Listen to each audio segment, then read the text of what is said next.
Hello beautiful soul! Welcome back to my channel. This is my channel Ame from Japan, Kabayan Virgo. This reading is for you. Tingnan natin ang iyong January 1 to 15, 2026. Siyempre maraming salamat muna sa mga subscriber, yung subscriber, cross-watcher, at sa mga bagong pasok dyan. Welcome na welcome kayo sa bahay ni Ate Aimee. Salamat din sa nakataba ng puso yung mga comments.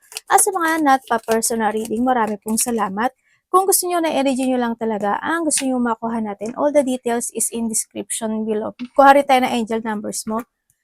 General reading ha. Kunin mo lang ang sa'yo. Nangyari, or mangyayari pa lang. Use your own intuition, labakan yung isipan nyo. Ano man ang gender mo, ano man ang edad mo, wala sa baraha ang kapalaran ng tao. Kayo pa rin ang makapagpapabago na ito. Pero gawin yung pa rin guide kung gusto nyo lang naman yung mga warning sign na ilalabas ni card kasi makakatulong din yun sa inyo para alam nyo kung ano yung mga bagay na kailangan nyo maging aware at maging handa or change of decision o maging alert. Pero kung gusto nyo na positive lang reading ang gusto nyo marinig, hindi itong channel na ito ang para sa inyo. Yung angel number. Uy, ang ganda oh! 999 1 plus 8, 9. 9. Wow! Alam mo ba, 9 is fulfillment, the fruition. As in, there's a success happen into your life, you show willpower. Kumbaga, 1 is the beginning. Start a new beginning in life, ibig sabihin may mga darating sa'yo na opportunities or success, no? Also, 8 is the abundance. Andito yung sitwasyon na may mga instant na opportunities, the beginning of instant opportunities na magaganap o mangyayari sa'yo, magkakaroon talaga ng changes this time kasi maaaring na dito rin yung pagre-release or may mga bagay na matatapos or i-release or ma-i-release mo na yung sarili mo in a situation na naging mahirap sa iba sa inyo.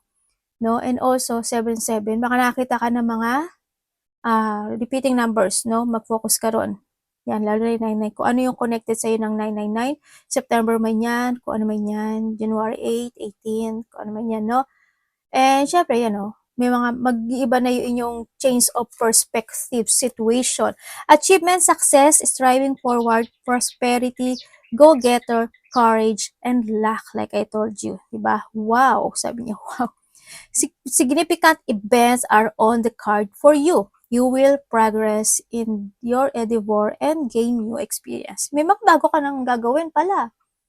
Mga actionan, pwedeng na-action mo na siya and then mag-a-action ka uli. This time kasi success to. May mga achievement na ma-receive. And pagbabalik ng courage and luck is coming din sa'yo. The right people and resources will put on your path. Uy, ibibigay ng universe yung mga totoong tao at yung mga tao na makakatulong sa'yo for your success and achievement. An excellent proposal or change is coming up. You're destined for greatness. Wow! Ganda. Diba? May tao na matigas ang ulo o makulit o hindi nakikinig na maaring ito is unwilling to change. Pwedeng gano'n, no? Maaring, or maybe this is you. Kung sino man siya sa buhay mo, yan. May mga over-trouble obstacle. Kumbaga, you know your target dito, no? Mag-ingat ka, Virgo. May mga poker face. No? Pwedeng ikaw ito or pwedeng someone into your life nagiging doble kara. And kailangan mo maging matalas ang iyong mga mata dito, no? Parang lawin. No? May mga tao na nagmamatsyag talaga sa'yo sa nakikita ko sa'yo dito. Magkakaroon ng mga reconciliation or pag-uusap. No? May pabalik. No? May babalik. Or may uuwi. Manyan. Ay, sorrow over loss. Maraming klase ang loss. Loss of money, loss of hope, loss of trust, loss of someone, loss of pet, loss of valuable things. Kung ano man yan. Kung ano man yan, no? Sa nakikita ko sa ito. Pwedeng loss of, hope. Pwedeng ganun. Kung ano mang loss yan. Loss of material things. Pwedeng ganun. Happiness and well-being. There's a positivity happen din into your life. So nakikita ko naman sa'yo dito, makakaramdam ka ng happiness to 1 to 15. May mga hope ako. Kumaga na, kahit na handito ka sa sitwasyon na to, hindi ka nawawala ng pag-asa. no? Always nakapokus ka in a positive way. It's good naman siya, no? Sa nakita ko dito, ayan, may mga ikasisiya ka raw, kung ano man yan. Pwede din na ito is may tao na parating or babalik or may mga magaganap o mangyayari sa iyo na magiging masaya ka. Pay attention to your health. Alam mo, palagi lumalabas sa iyo. Hindi ko alam why. Mag-ingat ka na lang, ano, yan. Maaring ikaw or someone into your family kasi why? Pwede kasi ito is hindi maging maganda, 'di ba? Kaya kailangan mag-pay attention para sa recovery, 'di ba? Or pwede rin naman na may mga gusto magpa-check-up, magpa-doktor or mag-ano kaso wala nga sila, no? Para umaasa ka na lang. O kaya ay next time na lang, sa March na lang, sa ganito na lang, sa ganyan na lang. Pwedeng na pagkakaroon ng pagpapaliban sa iba, no? Kaya you need to pay attention to your health kasi pwede siyang maging ganito or either lumala siya, no? Kaya kinakailangan dito is to recover or kung may mga sakit kayo or magkakasakit, man kasi syempre init lamig, 'di ba? Magkakasakit ka talaga. Kaya ingatan niyo yung sarili niyo at yung mga mahal niyo sa buhay. Ano ba 'yun, ate? Oh, opportunity or windfall. Oh, yung ganda oh. Mukhang ikaw mag-harvest ha. May mga i-harvest ka daw this time or you will receive a blessing. Dito, mga opportunity man to or a windfall is coming kasi andito rin si Sun. Also, Sun kasi is the success. No, yan, na magiging masaya ka. Ganda. Oh, Pat. Money Pat. A path with money is waiting for you to find it. Nandito yung sitwasyon na siguro iba sa inyo inaalala nyo talaga pera. Bawasan nyo rin yung pera nyo. Sabi ka, magbawas din kayo. Kasi the more na naghihipit ka sa pera, the more na magiging,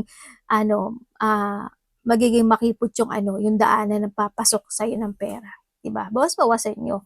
Para kung ito ang issue niyan, no? Ate, kung walang pera, ay, ibig sabihin, kung wala kang pera, may tao na tutulong sa'yo. Naghihintay lang siya. Baka hindi ka lang talaga pala silita. Diba? Yun. Ang nakikita ko sa dito, yan, may mga opportunity, ibig sabihin, may mga blessing talaga na parating sa'yo.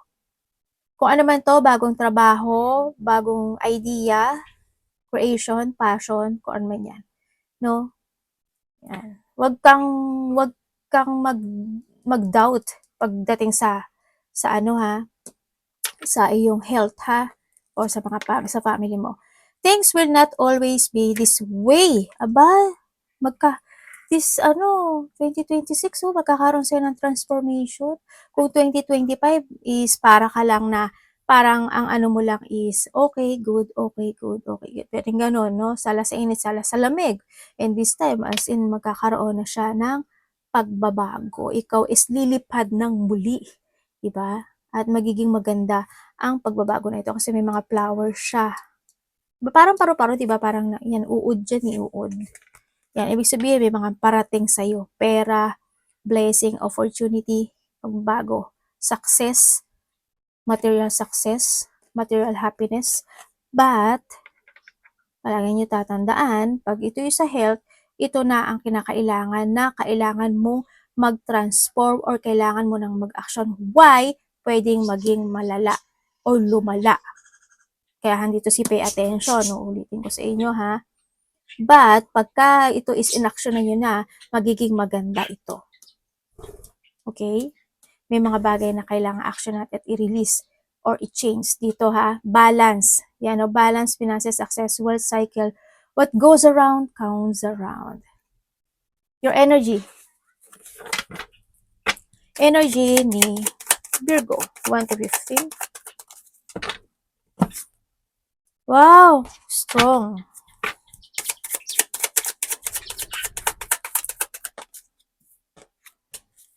Ay, nabaliktad pala yung Nabaliktad yung card ko. Ano ba yun, ate? Palibaliktad yung card. Okay, yung energy mo is nandito ka sa sitwasyon mo na nagpapakatatag at nagpapakatibay ka this time. You're controlling your emotion din. So nakita ko kahit na nagkakaroon ka ng lungkot or hindi yung situation na naloloss of thought ka maybe or nandun din yung energy kasi ng iba is may hinihintay daw kayo. Maybe you're waiting for someone, for something. Kaya nakikita ko sa'yo dito is imbalance, no? Pero kahit imbalance ka, andoon yung, alam mo yung umaasa ka sa magiging wakas ng sitwasyon na yon. Nandun ka sa point na yon, no? Kaya nandun ka na you are patient sa sitwasyon. Yan. Huwag ka ma-imbalance, no? Yung iba sa inyo is looking imbalance situation, feeling heartbreak or feeling break situation na nangyayari sa'yo, or mga lungkot, pwedeng ganun, no? Sa iba sa inyo, or disappointment or dissatisfaction ito. Maaaring makakaramdam ka ng mga ganun. May mga, may iba dito feeling bored, eh, no? May mga katanungan na papasok sa isipan mo this time sa nakikita ko sa'yo dito. Mga self-questioning, ganyan. Yung iba sa inyo is meron daw kayo mga gagawin o actionan na magiging on and off. Or maybe you are, ano man yan, parang may hinihintay kasi iba. May paghihintay. May pag-control. Yun na energy na nakikita ko sa'yo. Anong parating kay Virgo? Parating kay Virgo.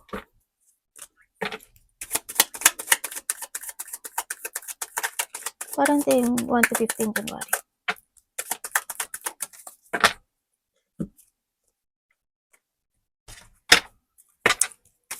Ano yun?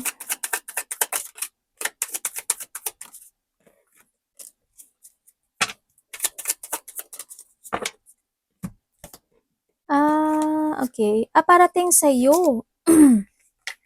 Parating sa'yo, siguro magkakaroon ka ng connection sa taong mas bata sa'yo. Pwede ito yung hinihintay mo. Diba? Or bata man siya, or ilang taon man siya, ganyan.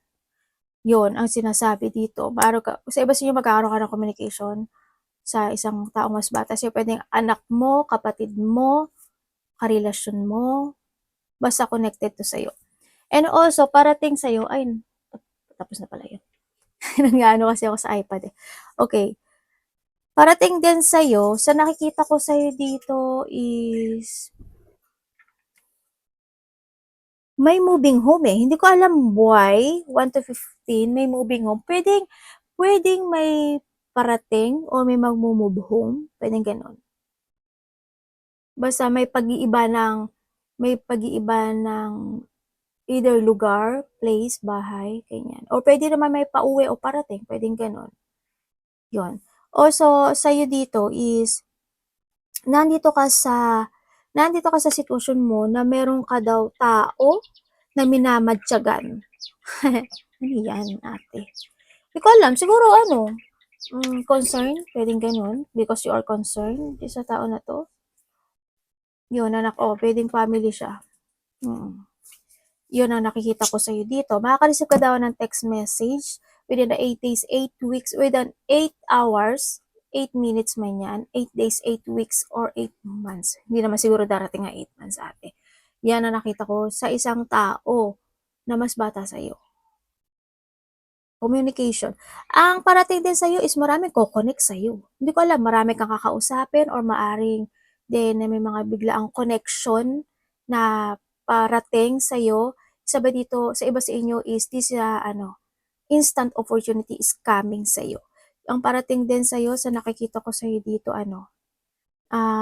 magkakaroon ka raw sa sarili mo ng self-doubt. Ganyan. Halimbawa, gagawin ko ba or hindi? A-action ko ba or hindi? Pag-iisipan, yung mga ganun, mga unclarity situation. Pero may self-doubt. Yan. Pwedeng may idea ka, tapos magkakaroon ka ng self-doubt, or may mga bagay na magkakaroon ka ng self-doubt, or nandito yung sitwasyon na may mga sitwasyon na makapagpapahatak sa'yo sa nakaraan. Sa iba naman sa inyo is mawala daw kayo sa plano. Pwede mawawala ka sa plano or malalak o planning ka kasi pag-iisipan at sisiyasatin mo muna yung mga bagay-bagay na yun. Pwedeng gano'n sa iba. Yun na nakikita ko sa iba sa inyo. May delay sa'yo, no? May delay. May delay na magaganap o mangyayari. Hindi ko alam kung saan siya. Pero magkakaroon mga delay. I-delay mo or may madidelay. Anak, gumen. Sa iba sa inyo is may mga aralin ata kayo, i-research or isisiya sa atin. Ano dapat niya iwasan? Mag-ingat ka raw dito. Dito may mga pinag-iisipan kayo na parang may pinag-iisipan kayo na kasi may iba dito may frustration may pinag-iisipan kayo na tao dito. Siguro itong tao na to is nagkaroon ka ng distance sa kanya. Siguro siya yung laman ng isip mo. Anong dapat iwasan ni Pilgo?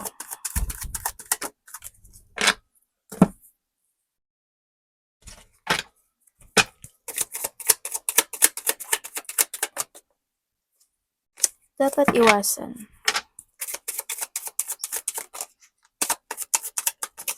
Ay, ang gandara.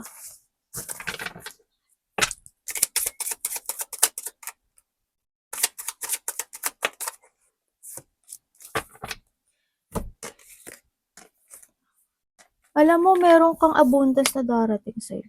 Enlightenment, abundance, material success, and recovery. Sa iba sa inyo, ang nakikita ko dito, may tao makikipag-usap sa'yo related sa money. Pwedeng a part of the family, or ikaw makikipag-usap, or siya ang makikipag-usap sa'yo. Ganyan. Dapat mong iwasan. Iwasan mo yung i-admit mo yung sarili mo sa mga bagay-bagay na yung parang hayaan na lang, tsaka na lang, wag na lang, mga ganon. Wag mo i-admit na hindi mo kaya o hindi mo kakayanin yung mga bagay-bagay na pwede mong gawin sa buhay mo. Kailangan mo aksyonan yon, no? Or kailangan mong gawin. Iwasan mo rin na hindi ka maghigpit sa pera mo kahit na mahigpit ka na, higpitan mo pa. Sabi ka nun. Yun na nakita ko dito.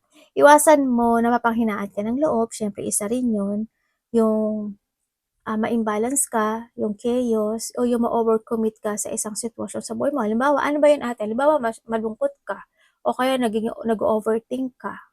Yan. O kaya merong mga bad people, kung sino man yan may mga chaos tapos na-overcommitted ka dun sa connection na yun, sa sitwasyon na yun. Yun iwasan mo. Di ba? Hindi siya makakatulong sa'yo. Iwasan mo rin yung pagiging matigas or matigas ang ulo or yung mga taong matigas ang ulo or being irresponsible or yung mga taong irresponsable. Pagiging tamad or mga taong tamad, iwasan mo. Yung may stuck ka sa mga bagay-bagay, iwasan mo yun. Yung hindi ka mag-focus, hindi ka magbigay ng effort and hard work or not to committed yourself dun sa bagay o sa sitwasyon mo na yun, kung ano man yan, sa health issue man yan, sa pera man yan, or any connections in life or aspeto ng buhay na kung may mga bagay na need to improve, gawin na. No, ang sinasabi dito. Okay, tingnan natin na iyong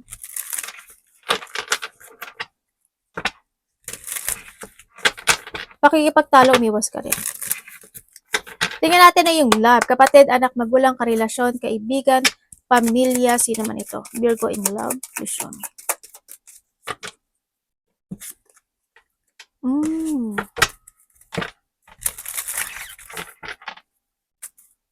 Anong ibig sabihin ni universe?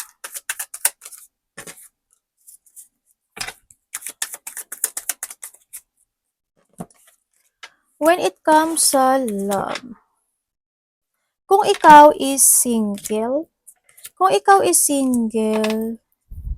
okay. Ala, may bigla ang magaganap o mangyayari na ikalulungkot mo o disappointment ito or conflict or pwede rin nakalungkutan. May aalis pero may bagong simulang magaganap o mangyayari.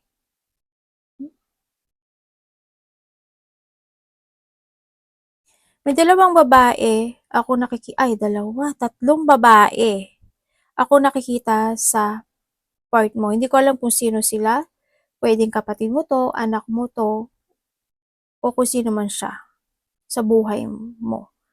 Dito, may taong may sakit, May taong may sakit. Dugo?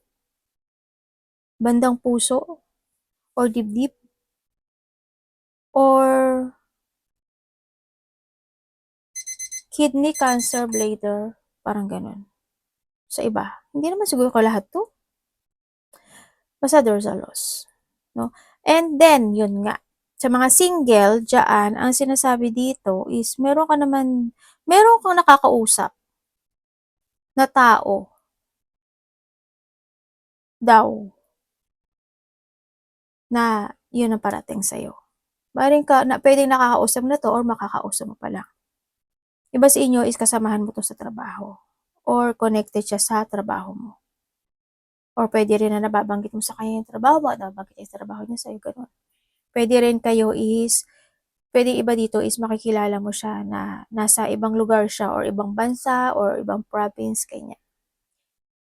Sa mga nagkahiwalay naman, oo kasi nagkaroon ng pangloloko, pagbabackstab dito, no? Nagkakaroon ng pagbibitray. Maaring may third party talaga dito sa iba dito sa nakita ko. Biglaan lang din ang naganap ang nangyari na breakup. Yun ang nakita ko to. May pag-iwan sa ere at nagkaroon ng pag-move ang isa sa inyo. Maari din na kinabigla at kinashock mo itong sitwasyon na to na maaring may nalaman ka pag tungkol sa kanya or siya sa'yo. Kung kayo naman is in relationship dito, nahando naman yung pag-uusap kahit mahirap, hindi naman mahirap. Kumbaga, siguro minsan nag-uusap, minsan hindi. Andun yung mundo nyo. Umiikot sa inyo yung mundo nyo, no? Sa nakikita ko dito. Ang hindi ko lang maintindihan, may konting lungkot. Siguro may mga inaalala ka pagdating sa relasyon, or pwedeng siya may inaalala siya, or yung kapartner mo may inaalala. Yun na nakikita ko. You try to work it out, itong relationship na to. Yun nga lang, minsan siguro, may mga biglaang nangyayari na maaring ito is maliit lang din, tampuhan o pag-aaway o disappointment, pwedeng ganon. Nagkakaroon naman ng pag-apology or sorry. Pwedeng hindi man siya magsalita sa iyo ng apology pero pinaparamdam naman ng isa sa inyo yung apology na yon. Sa iba sa inyo, kung may third party, alam mo na yun. Anak, alis. Panahal talaga naman.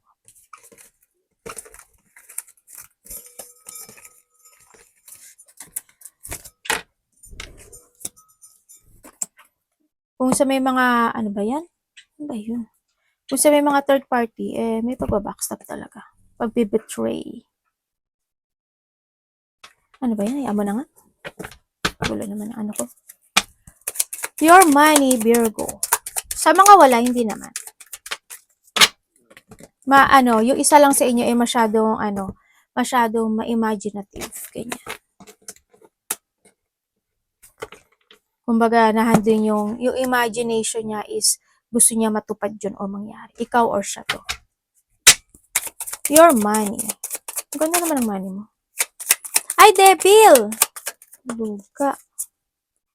Ayan. Sa money mo, mag-ingat ka. Dahil, pwede kang maloko. You need to be aware sa money mo. Pwede kang ma-scam, maloko, madaya, hindi bayaran. Ganyan.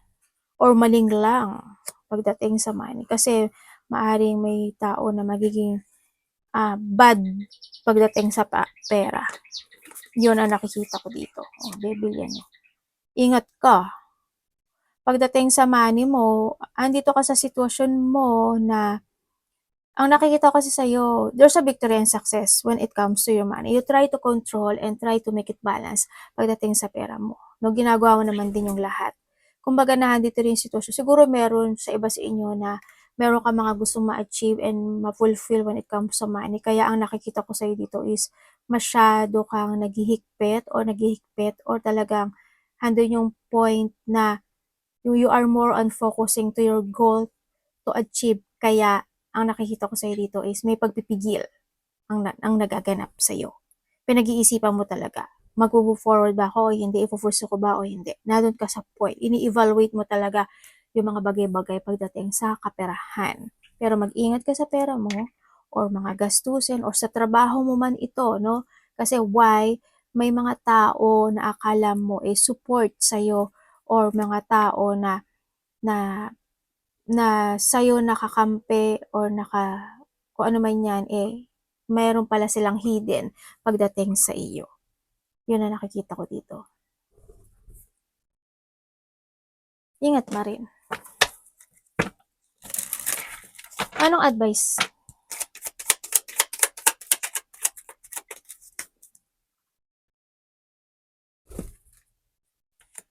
Okay. Advice.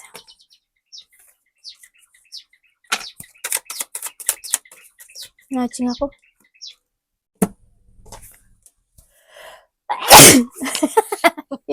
sorry. No, may advice meron daw maka-cancel or madi-delay sa part mo. Hindi ko alam kung in what way yun. And then, when you feel, magkakaroon ka na ng burnout, you're feeling drained, or may malalaman ka katotohanan, no? May mga bagay na hinihintay. Ako nakikita sa iyo. Okay, sabi dito is, when it comes to advice,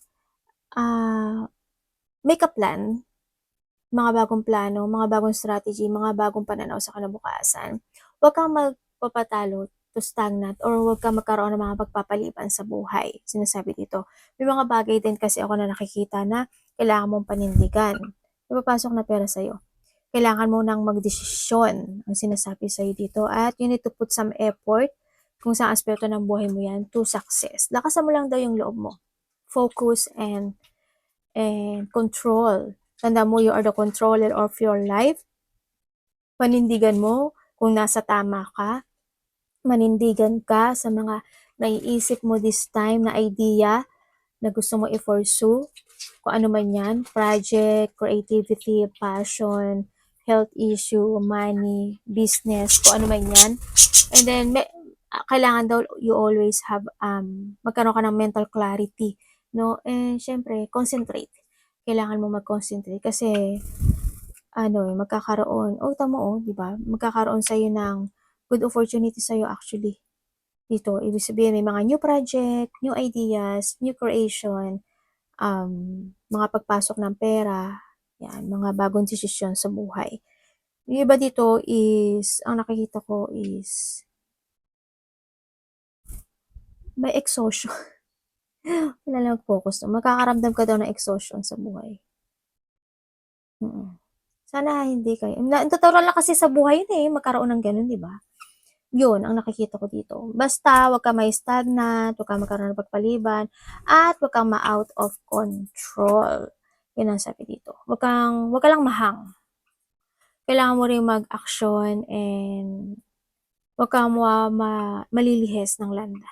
Malilihis ng landas. Hindi makapag-focus sa iyong mga landas na gagawin or actions. Yan, tanda mo na sa iyo. Victory and success is coming. Ang nakita, may mga makikilala ka mga bagong tao. Maraming tao na kukonek actually sa'yo. Dito, may mga dealing, collaboration, partnership, or planning. Ako nakikita sa iyo, no? Yan, may mga recognition din sa iba sa inyo or mga pagkakakilanlan, mas makikilala ka, or may mga papuri man yan, o parangal sa iba. O pwedeng ikaw yung magbibigay noon sa taong malapit sa iyo. Arigato naman si God bless.